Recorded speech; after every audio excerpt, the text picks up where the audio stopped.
wish everybody the best this coming new year. We've gone through, I made the 90th year for 2014. Let's see what happens for 2015. Because I'll be 91 in December. Well, we had a beautiful party. So that's enough to last for well, as long as God will give me the time, with my beautiful children, all my grandchildren, all my great-grandchildren. There's 8 children and 17 grandchildren and 4 great-grandchildren. So what more do I need? So today we're cooking the meatballs. Well, I'm going to put these 2 pieces of spare rib just to brown them up.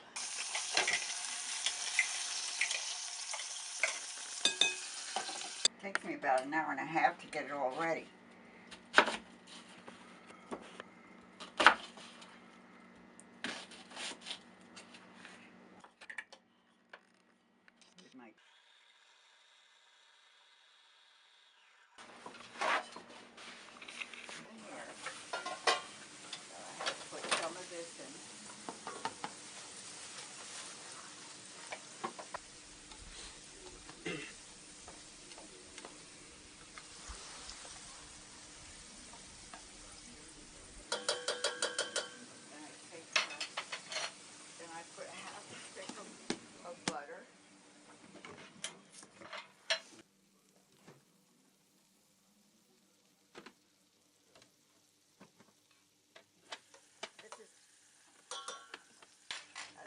Save some of this because I put it in the pot, so I make a little thicker meat.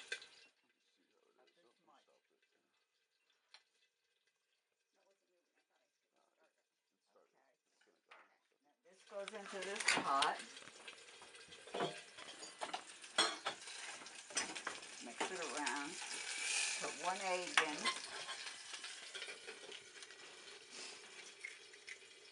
Put the same thing in.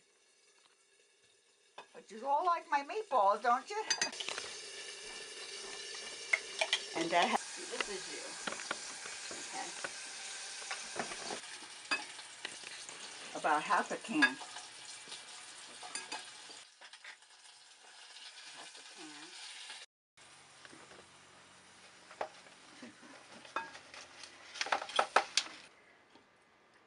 Now what I do with this, okay, I let that set over here. Let's get them apart. I don't want too much. Okay. In the meantime, I'm getting a little weak too. It takes 2 hands to pull up the can. Okay. And now put the rest of this in here.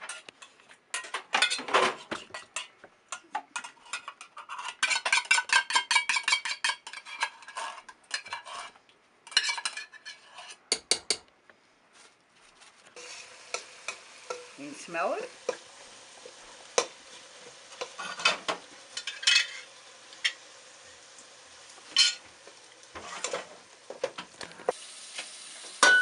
Let it brown up a little bit.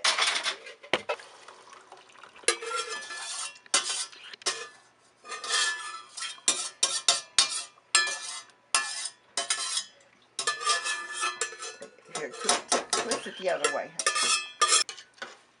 And I put these 2 spare ribs in there.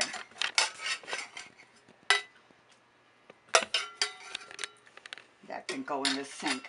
I'll take care of it after.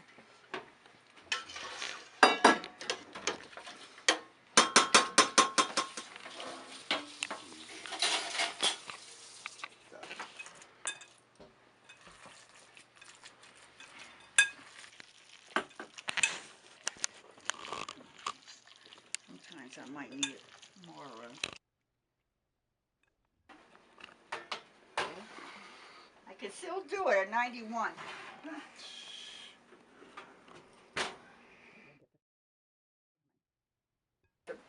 Whatever it says on my recipe there. And then go on the counter on my large pan. I make up my meatballs, and usually I can get about 20 meatballs out of that 2.5, plus putting a little bit in the sauce. Put my oven on at 350, and I put the tray in the oven, because I don't fry my meatballs. I put them in the oven to get them a little brown, and it takes some of the fat out, you know. And then with about 15 minutes, I put the timer on 15 minutes. By that time, my sauce is ready, and I take it out of the oven, put it on top of the stove, and with a spoon, take the meatballs and put them in the sauce, and then I cover it lightly, and then I simmer about 45 minutes, and then the meatballs will be done. And we turn it off and let it set for a while. And I usually take it off the plate. And let it cool off and get my macaroni ready.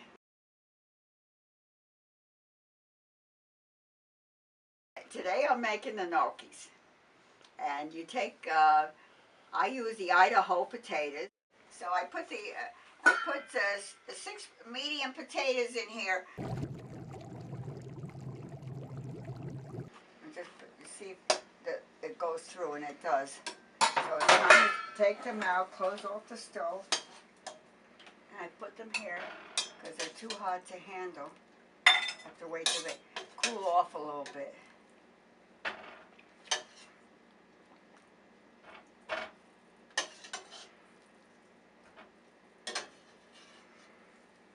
See, this one's a pretty big, that's bigger than a medium potato. And I just push this over, throw that out. But these have to cool a little bit.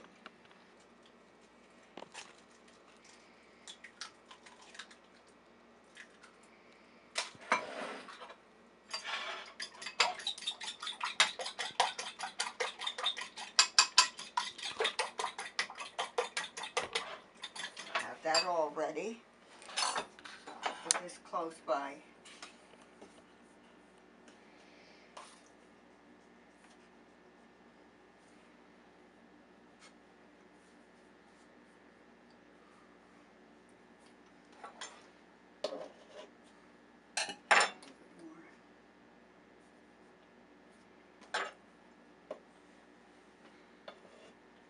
That's 1 tablespoon of salt. 1.5.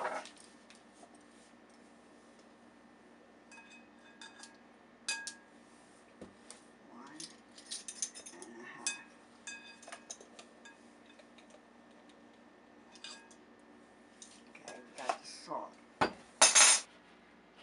try to do it.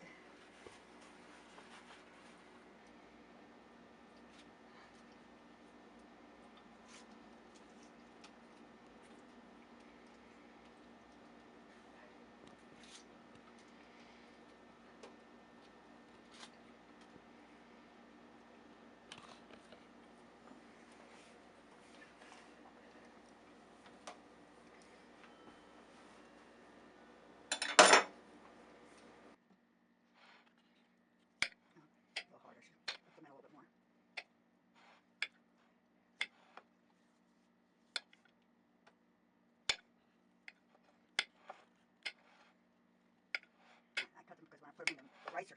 Anyway.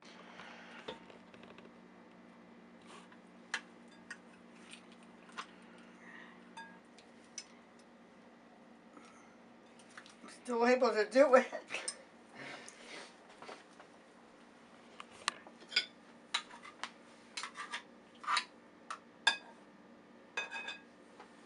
Just put that in here.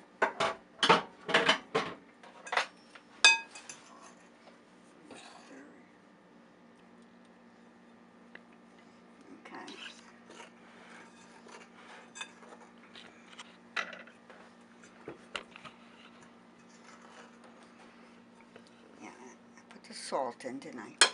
So now I'm going to add the egg, two eggs.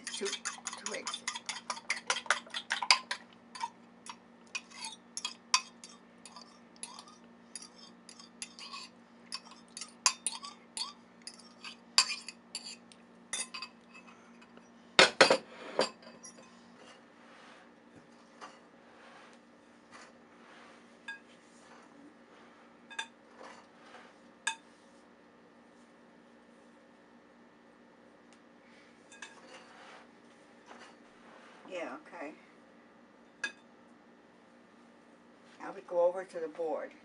This cup here, so I'll have it all ready. I put it on my board here. Get it ready.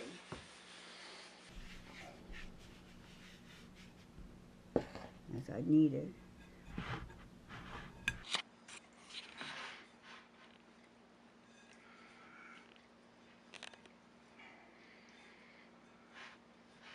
I think that's enough.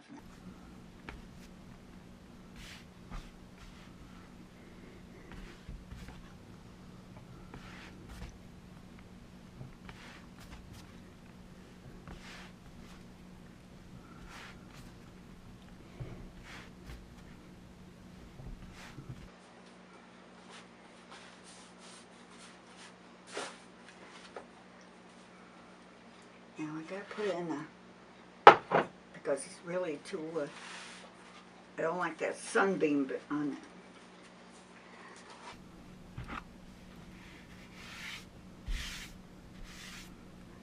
I'll get something, I'll let it set for 10 minutes.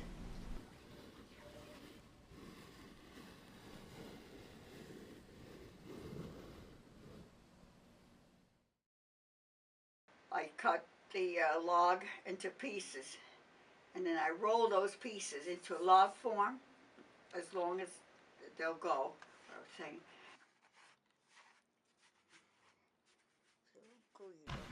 See, this table, my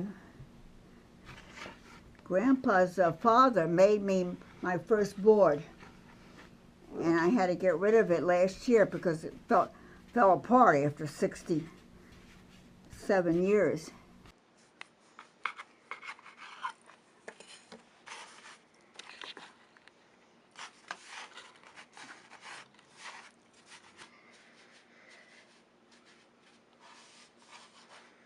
They roll up real easy.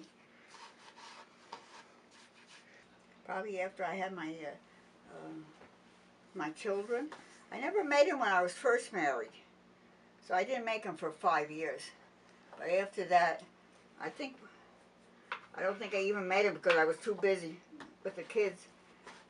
Probably after they were, I wouldn't even say teenagers. Because Flavia used to come over with all her kids too. But I had a couple of failures. I have to be careful. But so far, this recipe has been a good one for me. Okay. What I do is I cut the strips in about an inch size. And my mother made them. Everything was the same size. But I'm not as perfect as her. Now what I do is I take my grater and I use the back side of it. Put a little flour in it. And what I do, because it makes a little nick in it. See? It just makes a little crease. Or if you don't have a thing, you can use just a fork and put a couple dents in it. You know why? I found out reading a magazine one time that it holds on to the sauce that you put over it. And then my mother and father, they always counted everything, so that's why we put them in a row, just to get an idea how many we have. And once I have the tray full, I have my freezer all ready, and I stick the tray in there. Then I continue. Usually I can get 2 trays out of the 5 potatoes. And so then I do my second tray, and then I have room in the freezer for that.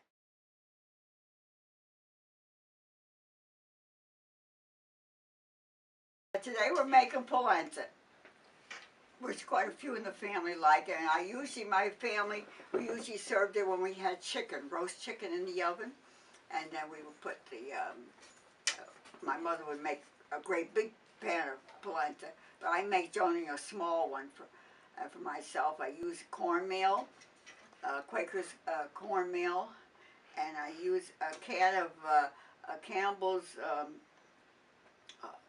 broth. It's just broth. It's thicker than you buy the other. You have to make sure it's chicken broth. And I mix that with water. And then as soon as that's boiling, I mix a cup of polenta with a cup of water. Okay, so I put that in here.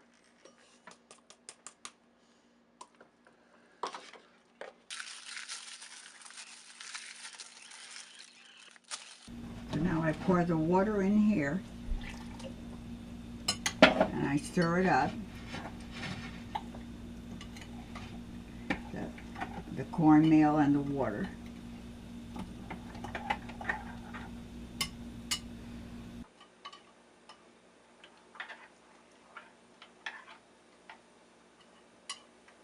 Now I put it in.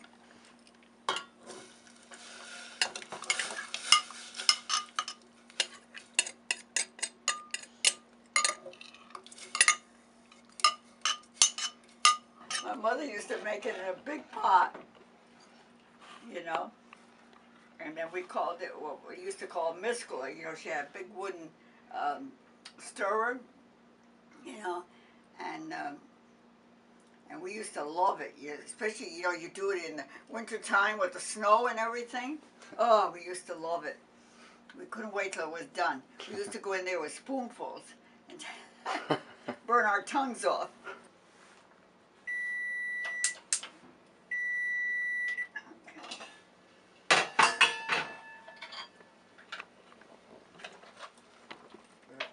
Put the butter in.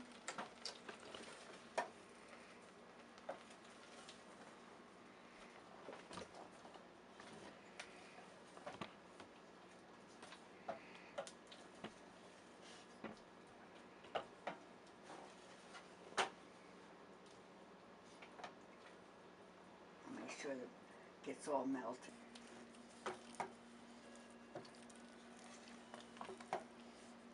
Now we pour it in this dish here, if I got the strength to do it.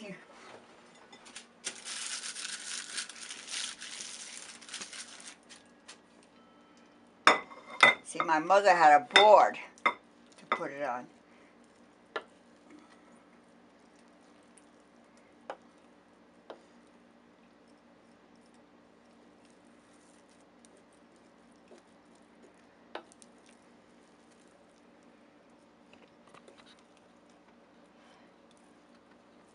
Let it set for 10 minutes, and then you can turn it over to another dish and serve it as bread.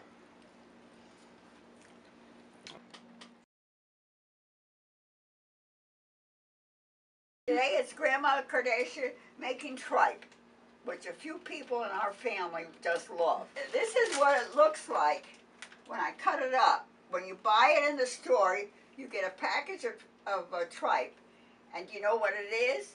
It's the inside stomach of a cow. We get beef tripe. That's the only kind that I use. And the beef tripe it says it right on the package. And it's usually just one big piece.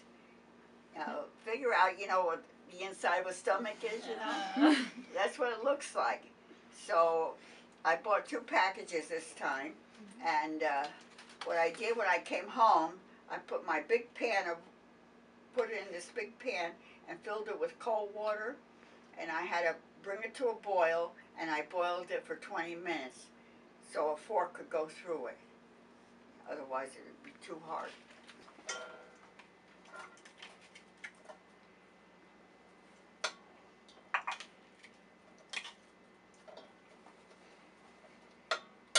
I cut up parsley and garlic and olive oil. This is called my base for everything. I'll probably be using most of this. This is what gives it the flavor. Well, even the tripe.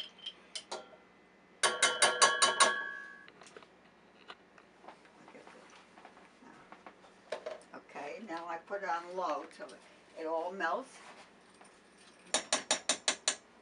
Mix it with 2 cans of water from here.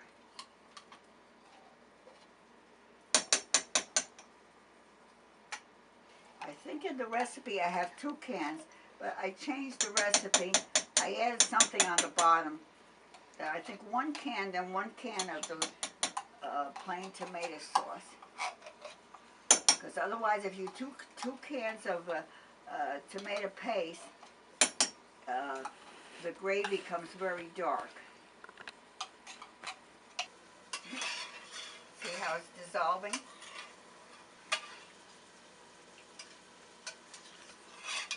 And this is tomato sauce.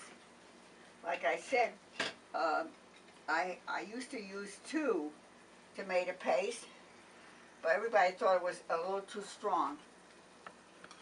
So they suggested I use this, my tripe that I have already cut up. This is about 3 pounds. Probably gonna cook up to nothing. And I mix it around. You see it? I'm throwing in the sauce.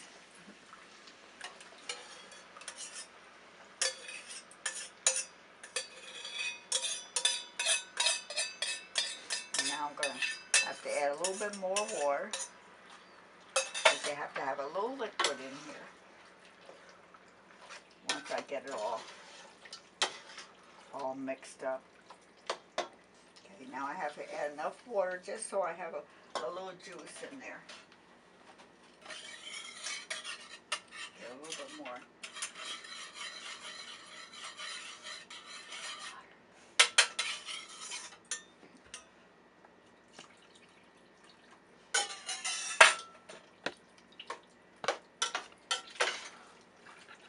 Guess I'm gonna have to put some more in.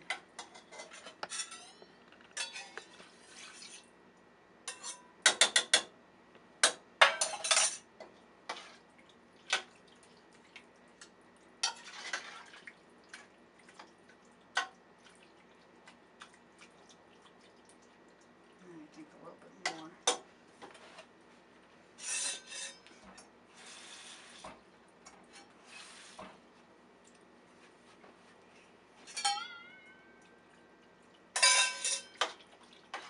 Because it has to just simmer for 2 hours in this liquid.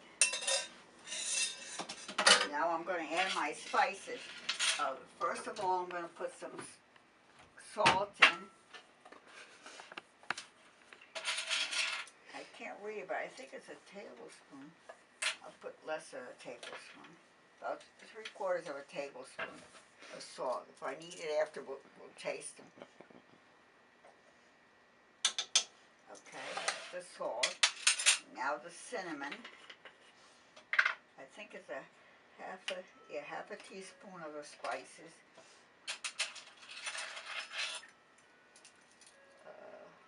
I can't even see it anymore. There it is. Half. These things must be over 67 years old. I spread it around. A cinnamon is first.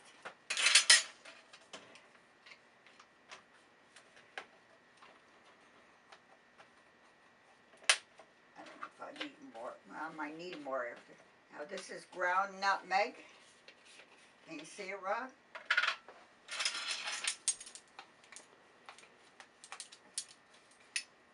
Must have made some tripe, because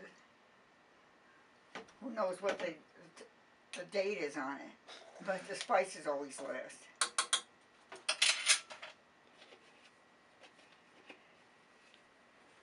Can you see that? 12, that's not bad. 2 years, right? This one I just bought last. And this is allspice.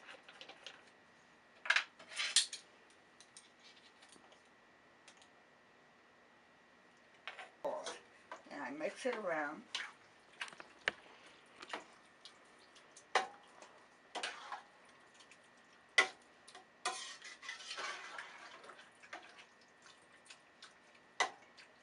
So you saw how it began, and now we have to wait 2 hours. Let's start making the risotto the way I made it, and the way I remember my mother making it. So I have to get this onion peeled off. I don't cut my fingers. I grate it up.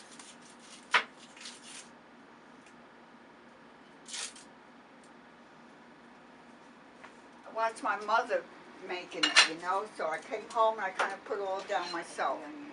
How I would do it, you know. Yeah, because this is really old. This is from my old pages.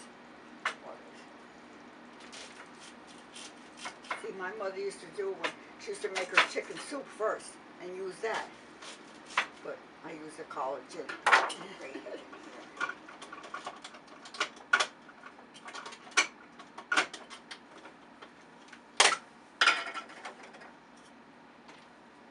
Bring it in the grater.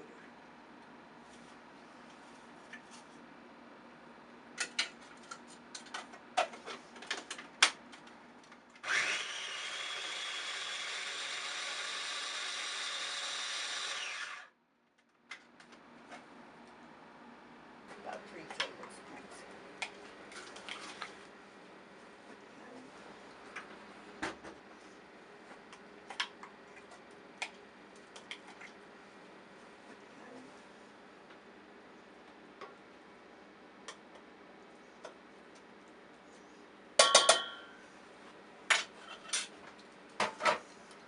And I have to get some butter. I'll put it on low, about medium. A half a stick of butter.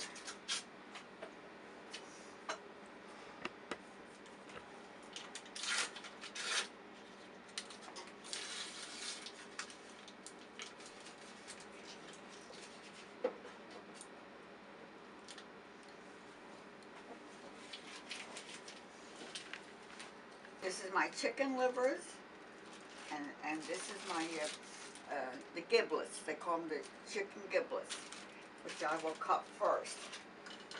And these are like the little hearts. Cut them in little pieces. Those are the chicken hearts. Here's some of the grizzle. I try to cut some of the grizzle off if I can.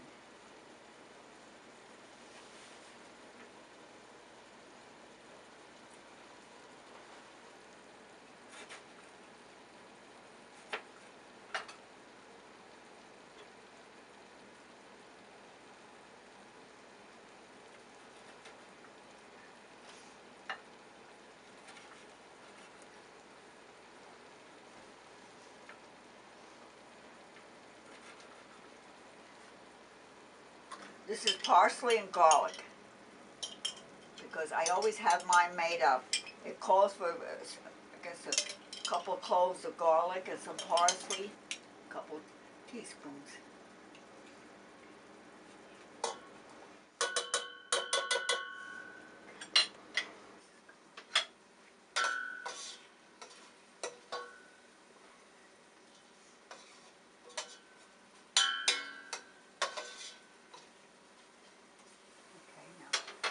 Throw the giblets in.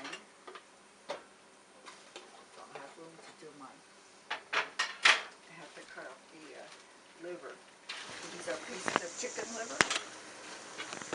I also cut these up too, as much as I can in the cooking.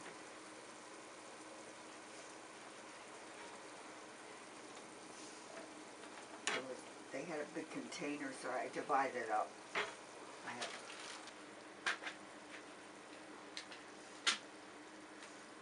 this is also thrown into the mixture here. This is a chopped ground beef, 85% lean.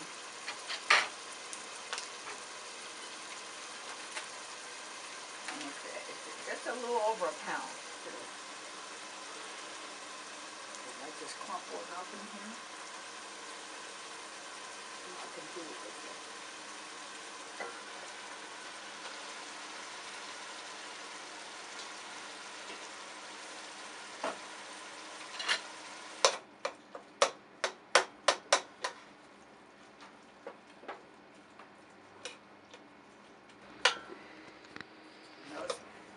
chicken livers were just browned a little bit. You see that? Now look at this all brown.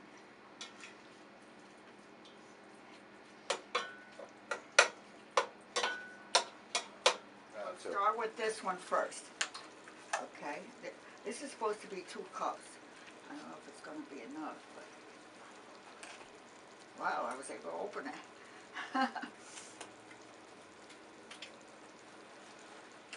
That's for the collagen soup. Can you see it?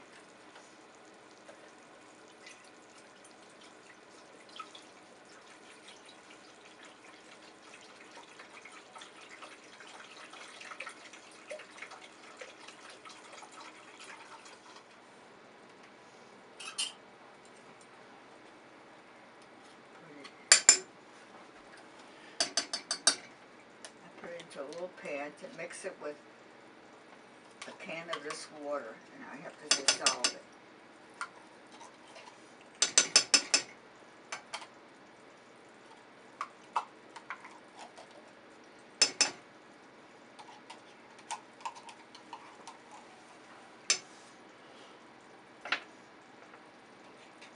If they don't want to go through all this trouble, they can use a hot sauce. But I'm making it, I'm doing it so this is the way I made it. I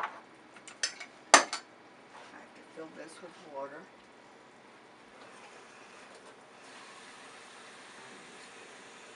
I have to put some more in there.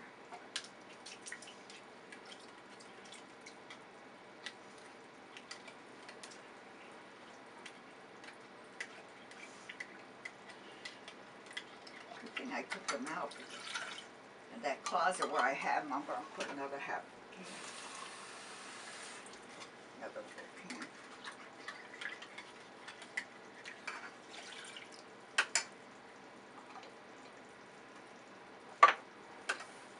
Now you just mix it up.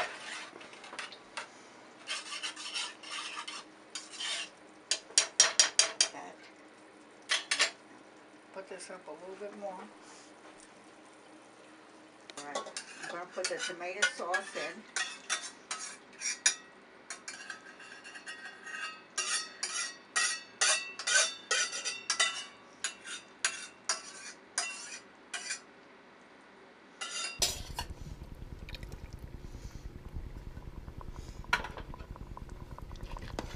A half a tablespoon.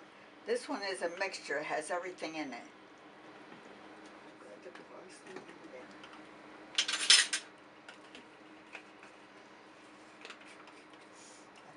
Basil, everything in it. So I'm going to put the cinnamon in now. This has everything in it. I'll show you. This is cinnamon. It's a half a teaspoon.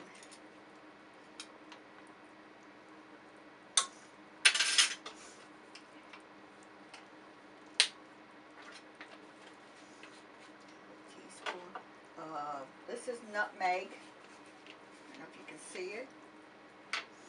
Half a teaspoon. And near the end over here. Okay. Nutmeg. And allspice.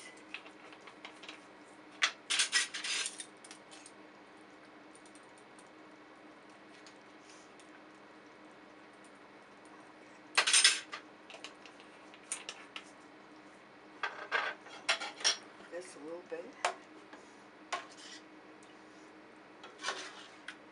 We'll let it perk up a little bit.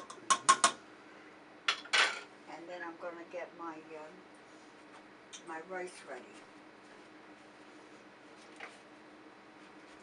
I buy the risotto rice.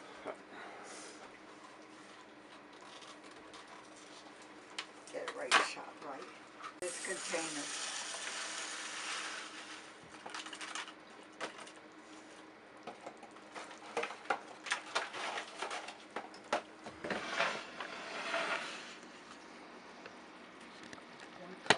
Time of rice for risotto.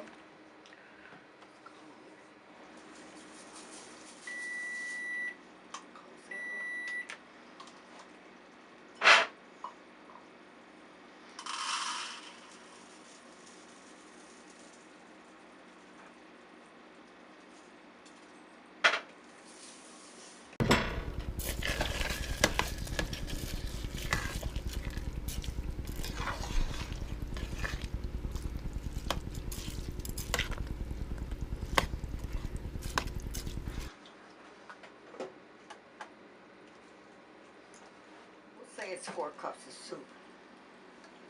So what I'm going to do is I'm going to add a little soup. One right now.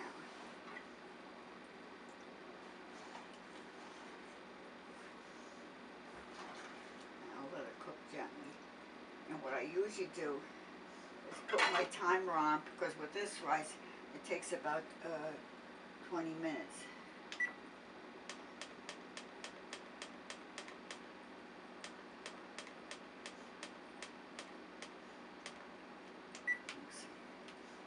And then we'll taste it after 20 minutes.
Saying I'm Mary Prianti Cardascia, and I just turned 91 years old.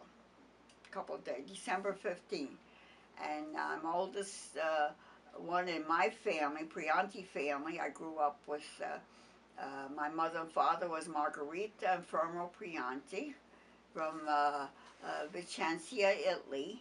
They lived in a little suburb of Italy. It was called Arziano. When they came here, my father had come here in 1917. He even went into World War I, but not for long, because by the time he got over to the Europe, it was over with. And then he came here, and he was working in Sweetore in the village, and they made pants and jackets. And then my mother, when she came in 1920, she was a seamstress. She came with her mother, Olympia Bussa Daniele, her name was, and and she came with another sister, and there was already a sister that lived here in Wappingers.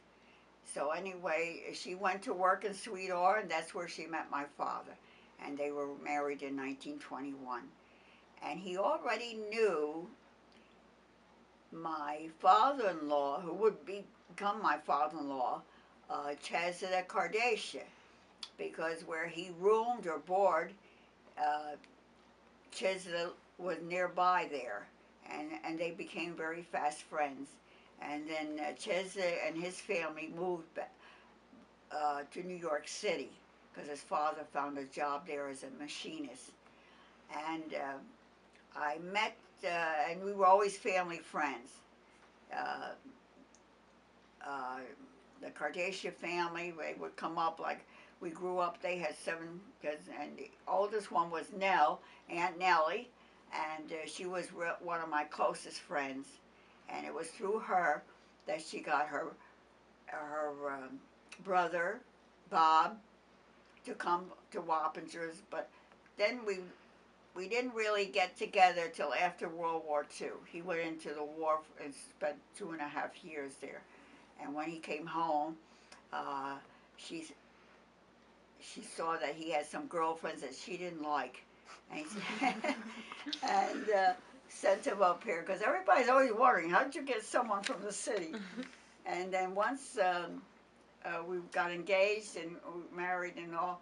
And even then, he just didn't want to go back to the city anymore. He just became a country boy and made his. He had studied engineering in the army, so that made him. He was able to get a job with the New York State Department of Transportation as an engineer, and that's where he worked for 39 years, and that's how we brought up all our family with our 8 children. And they started. I was 5 years without kids.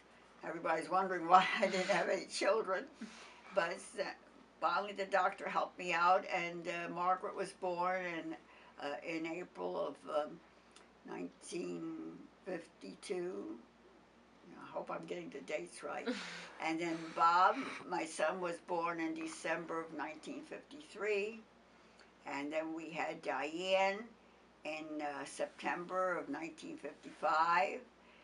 And then after her, we had Jimmy in 1954, January 16 of 1954.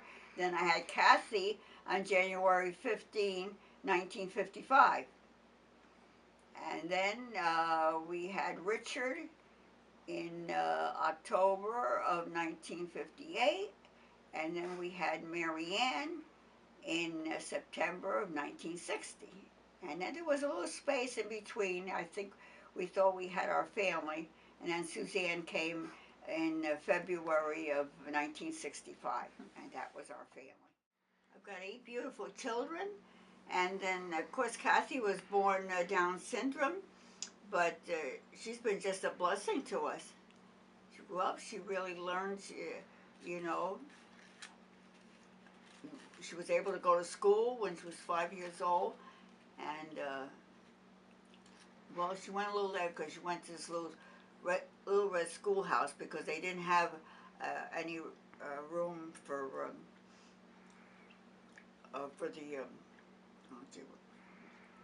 Kathy at that time. It came on later on. You know, she did spend 3 years in Myers Corners Road under a special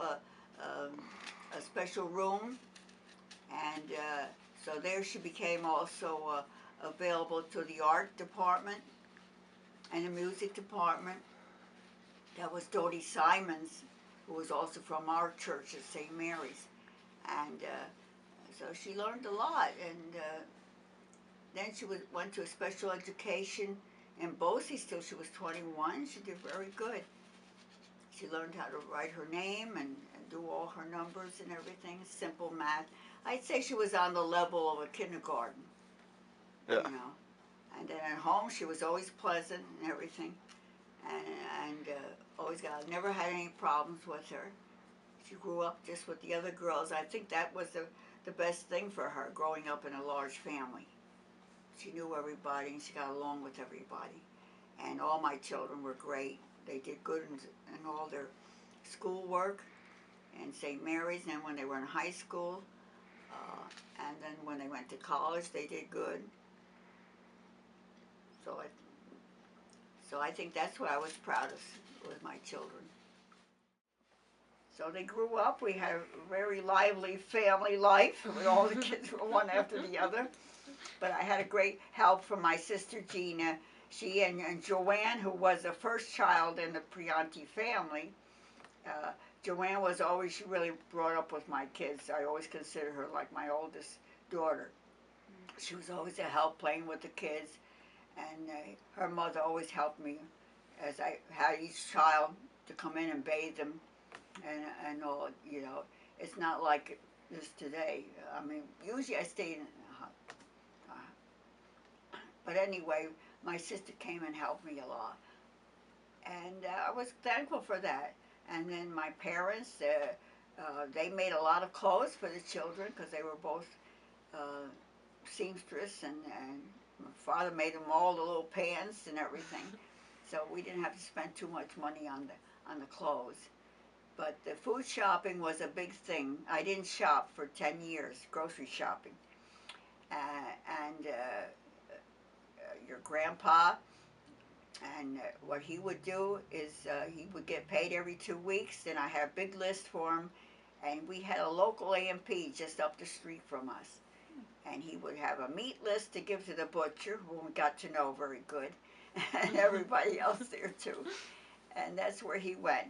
So finally, after 10 years of this, I think Mary Ann was 10 years of this, he finally said, "You have to learn to drive," and that's when I went out learning to drive.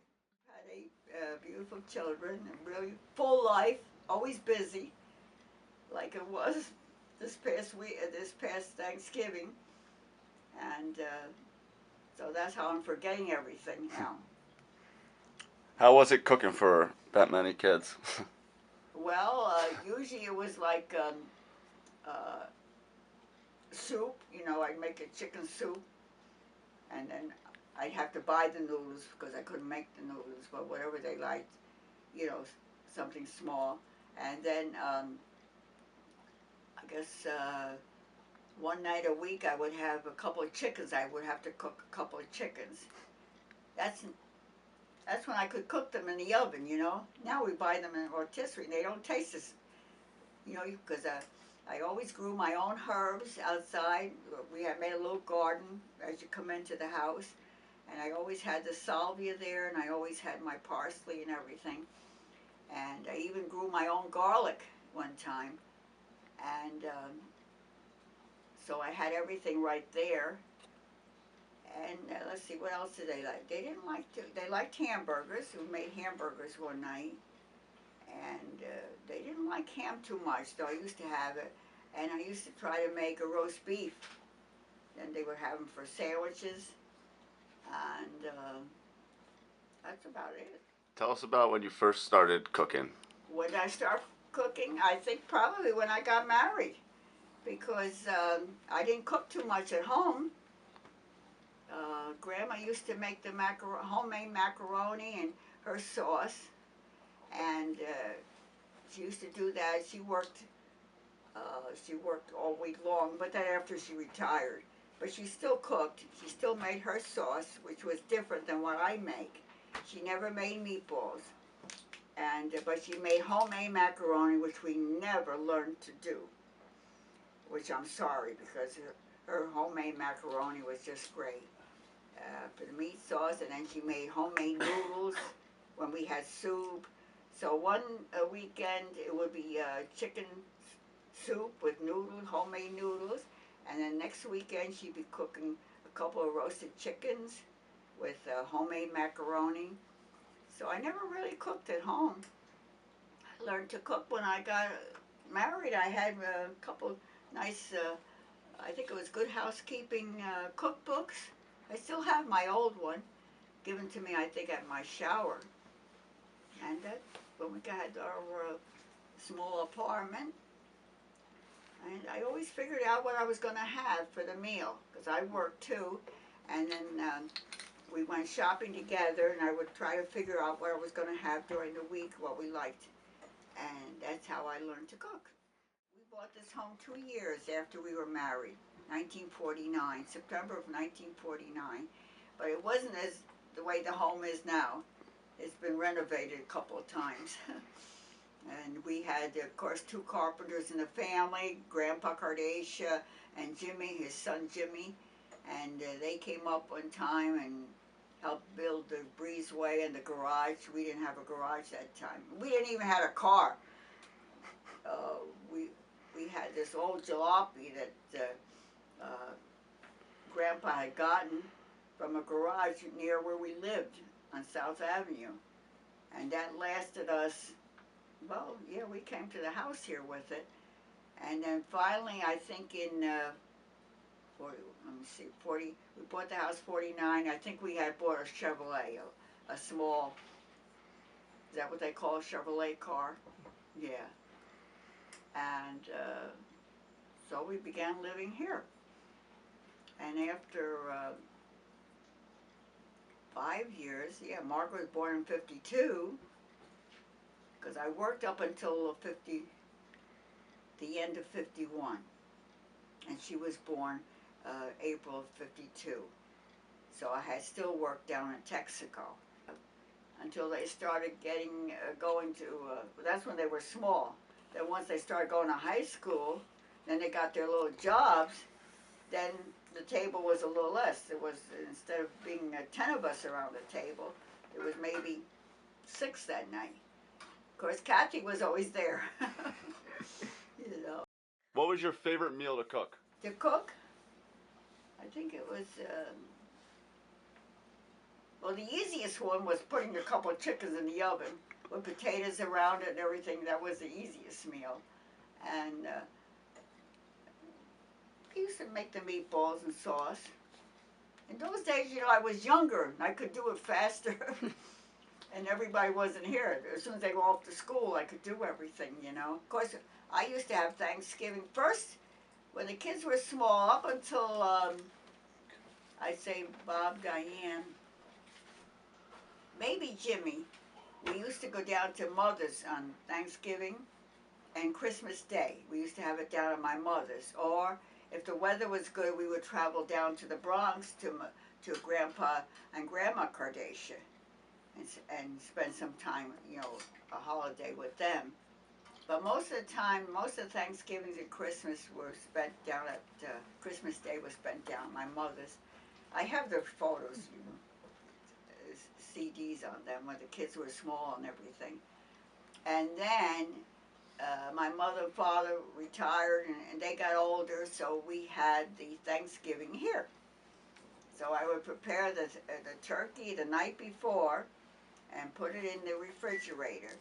And then Grandpa and I would get up or 6 o'clock in the morning, come down and put it, because we had to eat at 12, no later than 1 o'clock. Because my family always ate at 12 o'clock. They were not ones to eat at 2 like we eat now, you know. And so that's, and then we used set up 2 tables. One for the kids, benches and everything. We had benches and tables and everything.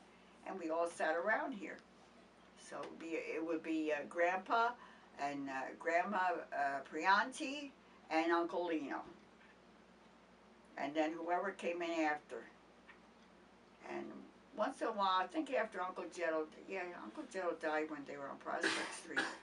And I used to have Aunt Rose up here too, you know. So there was, and then friends would stop in later. And so that's how and now I don't have it at home anymore. I haven't cooked a turkey, I think, in ages. Naomi? Well, we knew each other right from childhood, because my mother and father and Grandma and Grandpa Cardascia were very good friends.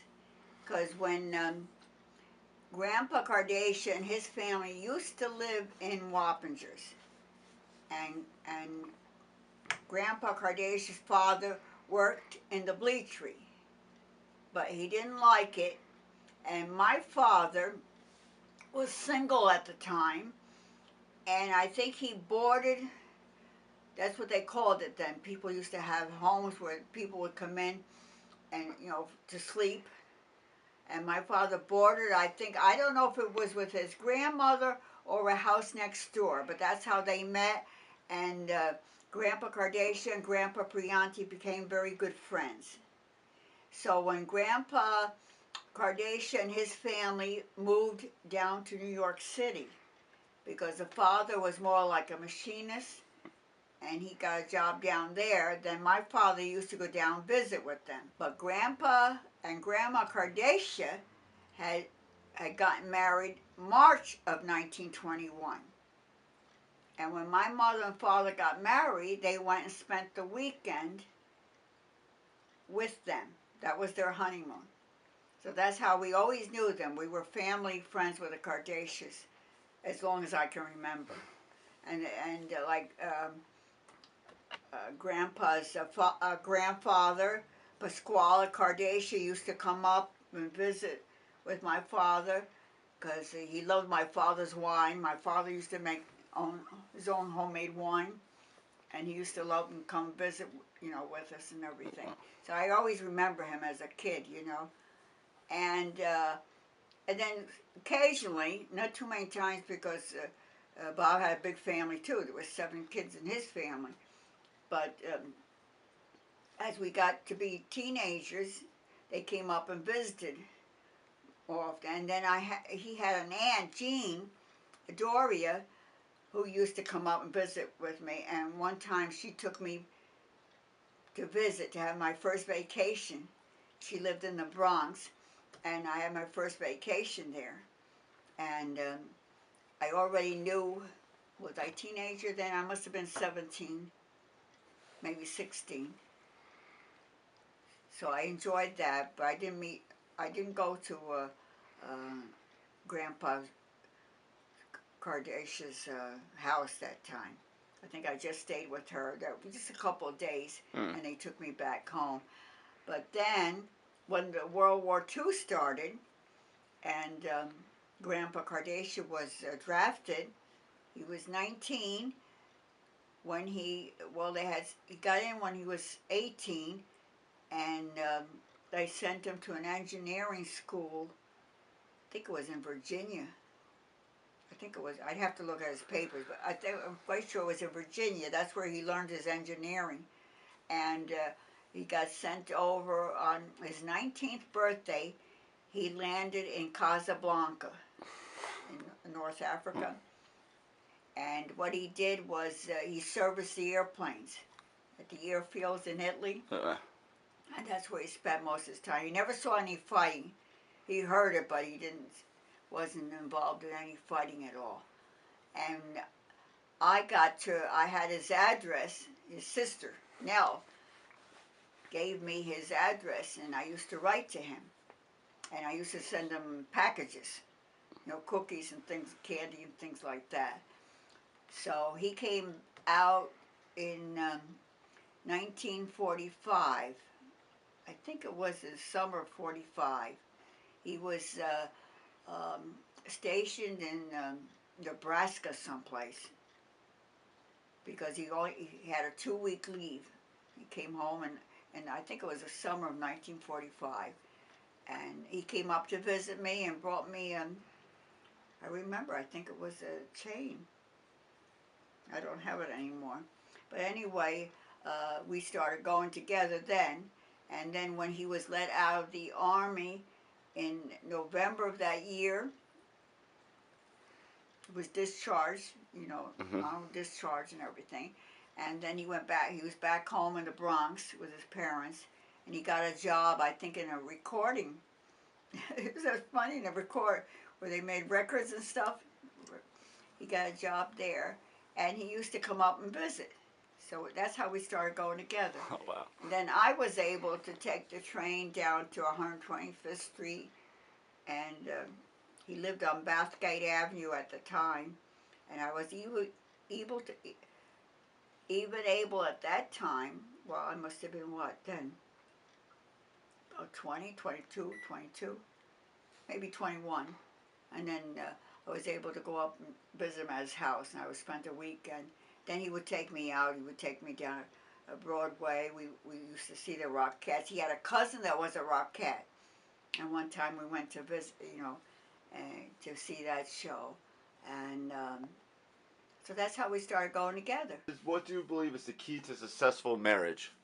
I think you really have to be very considerate and of each other, and all your needs and his needs and your needs.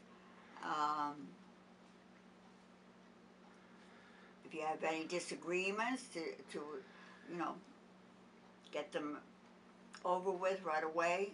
Really talk everything over. It really should be done before the marriage, to know what you want, and think that's how we were. Like I said to Bob, your grandpa, I said, I can't live down that city. It was just too rush.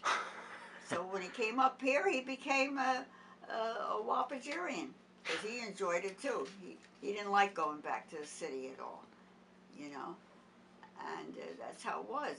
And we agreed on everything. And Grandpa was always very helpful. You help one another in sharing everything that's going on in the house. And you know, with finances and then whatever you need in the house. You don't just go out yourself and buy, you do it together. So I think that's what the whole thing was. And, you know, always being together and discussing everything, you know, and really showing love for one another. That my husband was a very good husband, and he loved me very much, and I loved him. So I think that passed on to our children. What made Grandpa a great husband? He had a good sense of humor, and he was always upbeat. I don't think I ever saw him down. Um, if anything happened, no, don't worry about it. You know, uh, we'll we'll we'll be able to do things, you know, together. He was always very upbeat and even very friendly. Everybody, when he wherever he worked, because when he first came to Wappingers, he had to work at it was called a Handprints. It was a small company down near the Bleachery, and he didn't care for it too much there because he had learned to. Yeah. So when he took a state came up in the we saw it in the paper for an engineering job with the state, and he took the test and he was able to pass it, and then he liked it. He got along with everybody. I don't think there was anyone that, you know, it was just his personality. He had a good personality, always smiling. I don't think I ever saw him mad, even at the children. I was the one that screamed and yelled. Yeah, but he was great. Yeah. They knew how to, you know, they made little money, but they knew how to feed us, because there was four of us, my two sisters and my brother. And the little money that they made, like at that time during even before the World War II, it was like a depression, and for a few months they didn't work. So but they never went on assistance or anything. They were always able to, you know, and then when they did get back to work, my father worked most of the time though. The factory was pretty good. It is Sweetore, and but they used to bring home like $10. The place that we was renting right there on it faced Fulton Street. It was on the corner of Fulton and Prospect Street. That was before they bought the house, but that's where I grew up, in that flat. It was a 1, 2, 3, 4, 5 room, what was it? 5 room rental. Mm-hmm.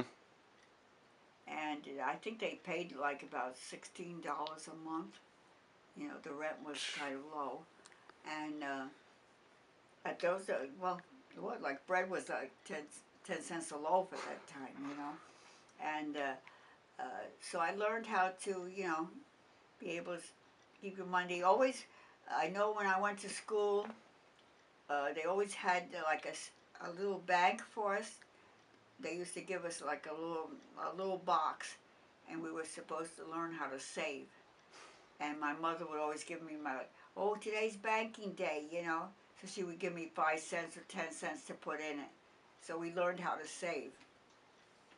And I didn't do much cooking then. I mean, she did all the cooking. And I think that was the most thing. Of course, we always had to go to church. Every Sunday, if we didn't go to Mass, and we stayed home for any reason, you know, we couldn't go to the movies, because the movies was like 5 or 10 cents, and on Sunday afternoon, and they used to have it just special for the kids, and so we walked to church. We lived on, you know, Fulton, and we walked to St. Mary's, and then I think, now I'm not sure if after the Mass we went to Sunday school, or if we had another day to go to Sunday school, but I think it was the same time. Like maybe it was a 9 o'clock Mass. I'm not sure now. I don't remember that much. But I always remember that the school where St. Mary's is now is nothing like what it is now. It was just an old building, but on the same property, a 2-story building. And the nuns were all dressed in black with the big hats, you know. And boy, you really step to it. And I can barely remember there used to be a trolley at the end of West Main Street before you get to the bridge, and it used to take people up to Poughkeepsie. And I remember the old dirt roads that led to Poughkeepsie. And I remember when we were growing up, and maybe on Saturdays after we cleaned our house and did our chores, my mother we would get the bus on the corner and go and shop in Poughkeepsie. We had we had grocery stores. I think we had one little clothing store, but not too much, in Wappingers, right in the Wappingers. We had no, we didn't have a shoe store. We had a shoe repair store. But the rest of all the shopping, like furniture and stuff like that, had to be done up in Poughkeepsie, where we had the Wallace store and the big Lucky Platts, and now I'm forgetting the name of the men's store that was there. But Poughkeepsie at one time was really a thriving city, and that's where we went shopping. What role has faith played in your life? I'm very deep in my faith. There's nothing like it. And I keep praying that all my children that have gone away from her, my grandchildren, I hope someday they'll all come back. Because it's a real rich faith. Because you really have God there. You really have Jesus there. He's right there in that Eucharist. And anything you want, and it's the same, anything I pray for, I trust in Jesus, it comes true. He listens to me all the time. I just hope that they would have the faith that I have in God, to trust Him in everything. Anything that comes up, just put your faith and trust in God, and it'll always come through for you. Jesus helped me all the time. But, well, I hope they pursue what they want to do in life, you know, and be good, strong young men and young women. I hope everybody finds the best partner. I doubt if I'll have a priest in the family, unless it'll be one of my great-grandchildren. But I'll never see that, that's for sure. But I just hope the very best. They stay in good health. Most of them are in good health, you know. Most of my grandchildren are all in good health. So, and most of them have been able to go to, most of them have all graduated high school. All my grandchildren graduated high school, and most of them have graduated from college. I'm very proud of all my grandchildren, because they've all done so very well, you know, and I'm very proud of them. And I know that they'll make good lives for themselves. The boys, I'm sure, will make good husbands and fathers someday, and the same with my girls and my granddaughters too. They will find someone to make them happy. And hopefully, I'm thankful that I've seen my 17 grandchildren, all grown, yeah, and my 4 great-grandchildren. I'm thankful for all this. At the end of well, I don't know if it's the end of my life, but for me, it's really the end of for myself. All that I've gone through these 90 years, that I can remember dirt roads in Wappinger Falls. You know, the love that Grandpa and I showed you, and that you show one another, that you'll always be at least friends and understanding, because everybody's different, you know, and that there'll never be any arguments in the family, that, you know, always be able to say, I'm sorry, or, you know, I misunderstood, and that you always get along together. You know, it's sad when you hear families, they haven't talked to each other in 30, 40 years, you know, and I think it's so important, because our family is very close, you know. I think we are, but sometimes we can't all get together all the time, but I think we're close in everything, and try to think good of everyone, especially in our own family, and helpful too, because some of us need more help than others, but we just can't be discarded. We have to help one another as much as possible. So that's what I would like to leave to my children, my grandchildren, and my great-grandchildren, to love one another. Just like Jesus loves you, I love you, and we love one another. I want the family to remember me most is that I love them all very much. I tried my best. I know that sometimes I didn't agree with things they were doing, but I always tried to be there for them, and if they had any problems, they could come to me any time. I tried to help as much as I could, and I think that's to help one another. As Dad and I tried to help all our children whenever they needed, we were there for them. And I want them to remember also, I really want them to remember me as, trying to foster our faith in God, and always to trust in God in everything that we do, because He's the one that got me through my life of 90 years. Hopefully, we'll see how many more I'll go. Still going. Getting close to my 91st. But I got through the 90th year fine, healthy. Except I can't walk too steady, but my cane, now I'm starting to use my cane whenever I can. And I can still drive. Not too far, but just locally. And the State Farm approved my auto insurance for another year anyway. Hopefully that I was a good mother, and that I prayed for them all the time. Every day I pray. I pray for all of you, and I just hope that they would have the faith that I have in God, to trust Him in everything. At the end, most important thing is I've come through 2014 serving my 90th year. Thank God for that.